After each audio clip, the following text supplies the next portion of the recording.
There have been moments in this debate today that have been amongst the most harrowing moments that I can remember in 11 years in Parliament.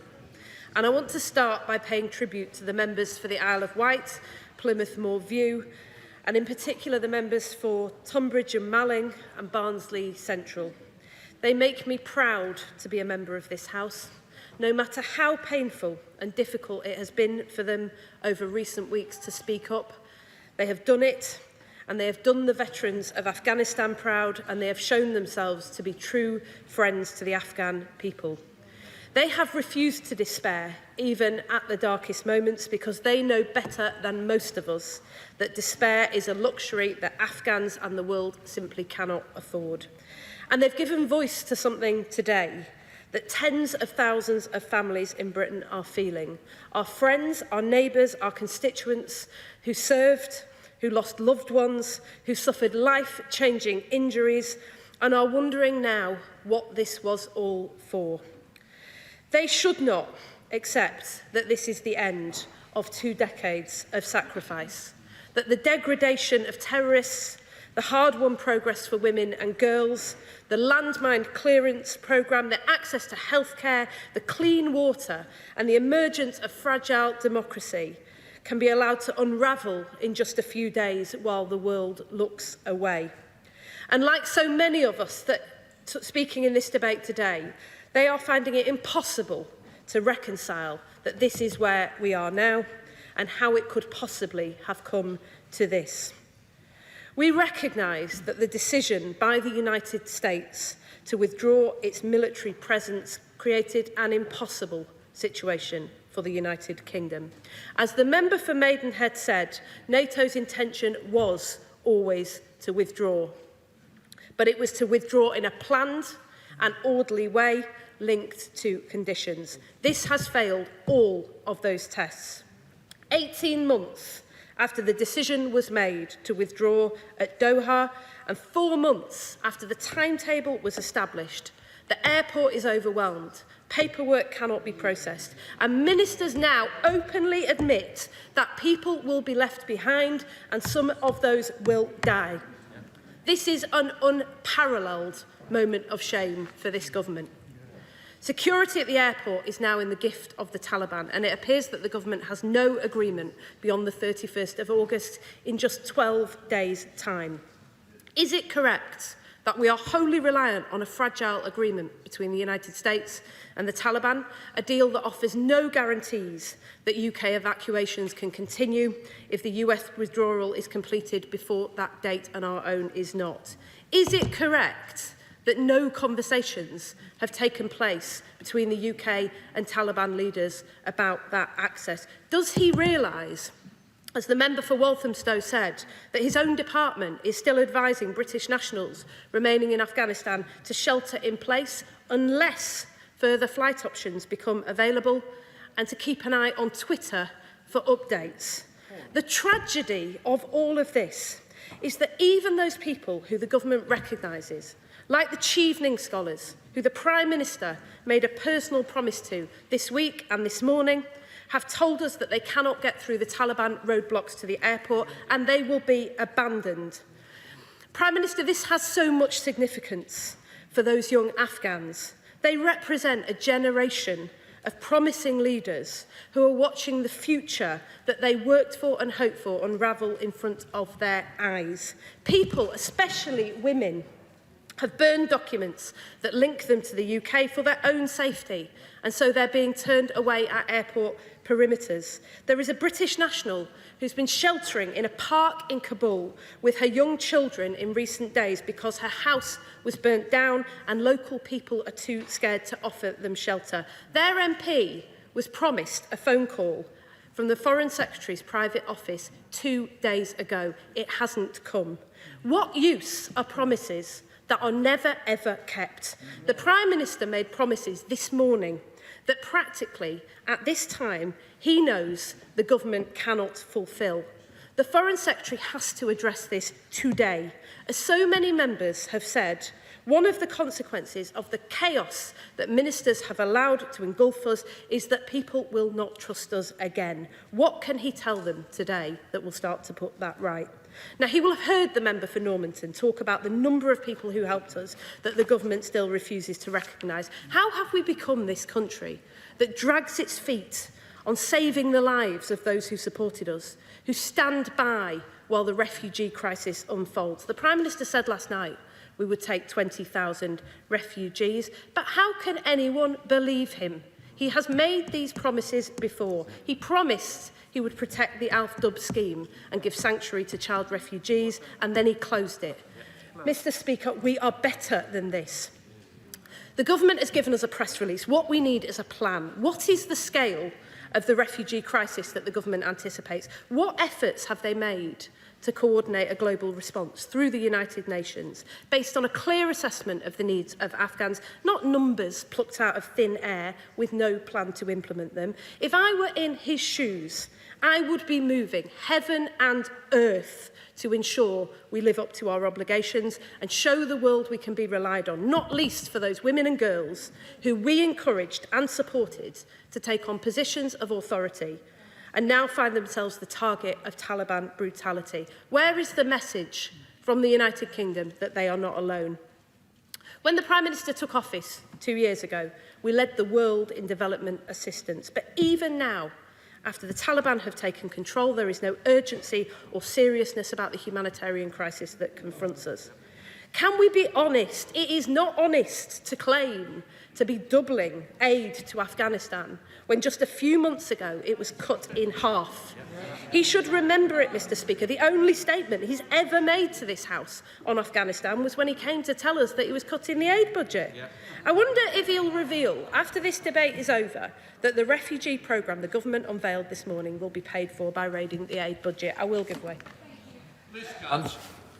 Speaker, you raised at the point of how many times the Prime Minister has spoken of Afghanistan in the Chamber. Apologies. The Shadow Foreign Secretary mentions there the amount of times that the Prime Minister spoke about Afghanistan in this House. Can she please remind us how many times she has ever said the word Afghanistan in this place since she came to the front bench? I'm glad she raises this point, Mr. Speaker, because it is a sign of a government that is... It's not my responsibility. Please, let's try not to use you, because I'm not the example. I'm glad she raises this point, Mr. Speaker, because it is a sign of a government that is increasingly desperate, that they launch these sort of desperate attacks. Let me tell her what we have been doing in recent months. In April, my colleague, the member for Wentworth and Dearne, told the Defence Secretary, now with the full withdrawal of NATO troops, it is hard to see a future without bloodier conflict, wider Taliban control and greater jeopardy for those Afghanis who work with the West and for women now in political, judicial, academic and business roles. Last month, my honourable friend, the Shadow First Secretary of State, said if we simply wash our hands and walk away, it is hard. They don't want to hear it, Mr. Speaker, because they have been warned and warned and warned about the consequences by members on all sides of this House, and they have ignored us. They have ignored their own backbenchers and they have abandoned the people of Afghanistan. It is a moment of shame and they should apologise. Now, Mr. Speaker, it is dishonest to claim to be doubling aid to Afghanistan when it was cut in half, and I wonder if what we'll find out after this debate is over is that the refugee programme that the government unveiled this morning will also be paid for by raiding the aid budget. The Foreign Secretary has said we can't just hand over funds to the Taliban. He is right, but that means we have to work harder and smarter. Has he mapped the capacity across Afghanistan to deliver aid? Has he spoken to the United Nations, who intend to provide a presence on the ground? When did he talk to them? What have they agreed? Has he spoken to the international NGOs who've been there for years? And why hasn't he yet agreed a common approach with the American government, who I spoke to last night? Forgive me, Mr. Speaker, no one will be reassured by the Prime Minister's remarks this morning. There was no serious plan to deal with the reality of Taliban rule or the threat to the UK. We went into Afghanistan to degrade the capability of Al-Qaeda after 3,000. A bit of humility from the Defence Secretary might be in order.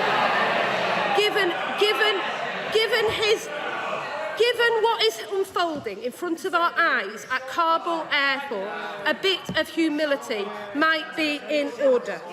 We went into Afghanistan after 67 British citizens were murdered in the 9/11 attacks, and thanks to the success of our armed forces, there has been no terrorist attack launched from Afghanistan for 20 years. But now we've been chased from the country by the Taliban, giving encouragement to those who wish us harm.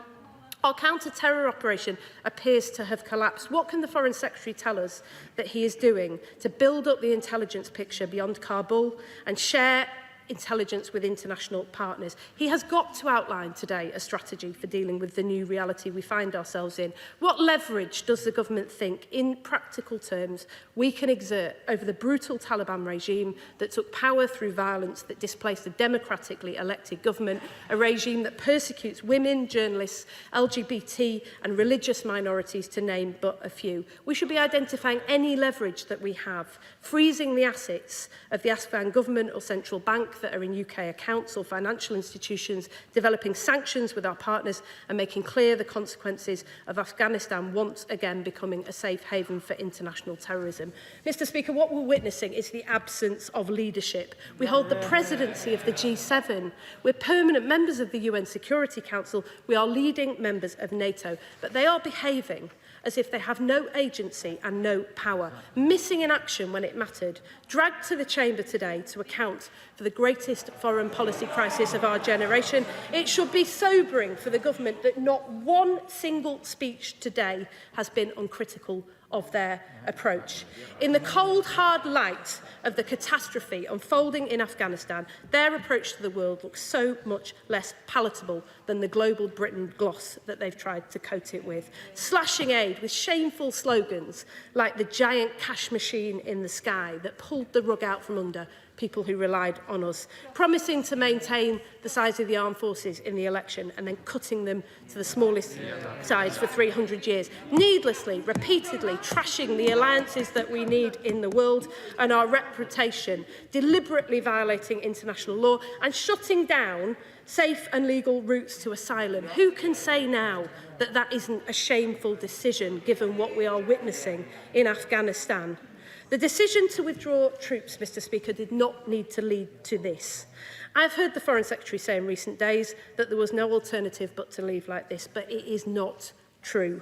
We could have used the last 18 months to plan our exit, to make clear to the Afghan people that we had no intention of walking away from them or their ongoing aspiration for democracy, to withdraw with care, planning and redoubled efforts to be a long-term partner to the Afghan people, even without our troops on the ground. The alternative to chaotic exit is not endless war, as he's tried to argue, but the patient, tireless pursuit of peace and a government that has the stamina to commit. We should be inspired by the troops, the aid workers, the journalists, the photographers, the support staff, the civilian contractors, the armed forces who returned to evacuate people in recent days, and the diplomatic staff, and most of all, the ambassador, who has embodied what courage looked like, who have stayed and remained to help those who are trying to exit.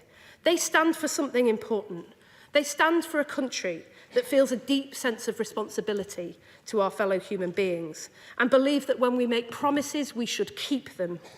They stand for a country that knows that the world beyond our shores shapes the lives of people in villages, towns and cities across this country, and we cannot ever afford to turn away. And they are supported, as it turns out, by very many more people than we ever knew. In every nation and region, people believe that we can be a force for good in the world, and through this awful crisis, they have found their voice. Women's groups raising the alarm for their brave Afghan counterparts, journalists trying to get Afghan colleagues to safety, local leaders across this country standing up to welcome refugees. They know it's hard. They know we have to be in it for the long haul. They know it relies on give, not just take, to build friendships and alliances we can call on in times like this. A government that was honest with itself would see that alongside the United States, we have to have a broader set of alliances so we can operate an independent foreign and security policy again. Not to lecture EU countries to show leadership over refugees, but to do this ourselves, to lead by example with generosity and decency and step forward when it matters, not go missing when things get tough.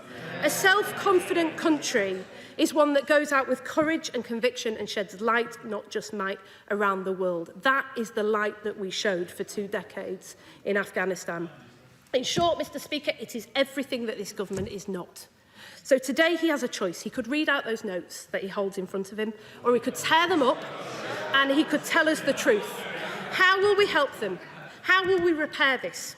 How will we rise to the scale of this challenge and show that we are a serious country again, prepared to engage in the world and stand up for values, especially when it is hard?